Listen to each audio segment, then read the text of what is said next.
And what are we doing instead? At Copenhagen, this December, weeks away, a treaty will be signed. Your president will sign it. Most of the third world countries will sign it because they think they're going to get money out of it. Most of the left-wing regimes around the world, like the European Union, will rubber stamp it. Virtually nobody won't sign it. I have read that treaty, and what it says is this: that a world government is going to be created. The word government actually appears as the first of three purposes of the new entity. The second purpose is the transfer of wealth from the countries of the West to third world countries in satisfaction of what is called coyly a climate debt, because we've been burning CO2 and they haven't, and we've been screwing up the climate. We haven't been screwing up the climate, but that's the line. And the third purpose of this new entity, this government, is enforcement. How many of you think that the word election or democracy or vote or ballot occurs anywhere in the 200 pages of that treaty? Quite right, it doesn't appear once. So at last, the communists who piled out of the Berlin Wall and into the environmental movement and took over Greenpeace, so that my friends who founded it left within a year because they'd captured it, now the apotheosis is at hand. They are about to impose a communist world government on the world. You have a president who has very strong sympathies with that point of view. He's going to sign. He'll sign anything. He's a Nobel Peace Laureate. Of course he'll sign it. And the trouble is this: if that treaty is signed, your constitution says that it takes precedence over your constitution.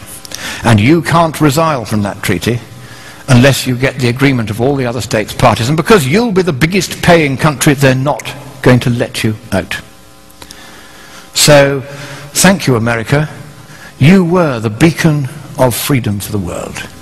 It is a privilege merely to stand on this soil of freedom while it is still free. But in the next few weeks, unless you stop it, your president will sign your freedom, your democracy, and your prosperity away forever, and neither you nor any subsequent government you may elect will have any power whatsoever to take it back again. That is how serious it is. I have read the treaty. I've seen this stuff about government and climate debt and enforcement. They are going to do this to you, whether you like it or no.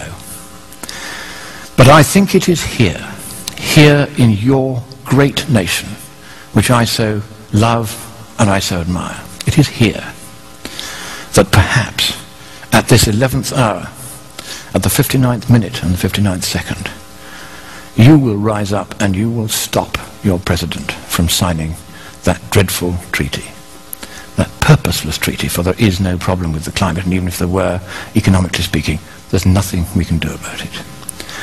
So I end by saying to you the words that Winston Churchill addressed to your president in the darkest hour before the dawn of freedom in the Second World War. He quoted from your great poet Longfellow: "Sail on, O ship of state. Sail on, O Union, strong and great. Humanity, with all its fears, with all the hopes of future years, is hanging breathless on thy fate."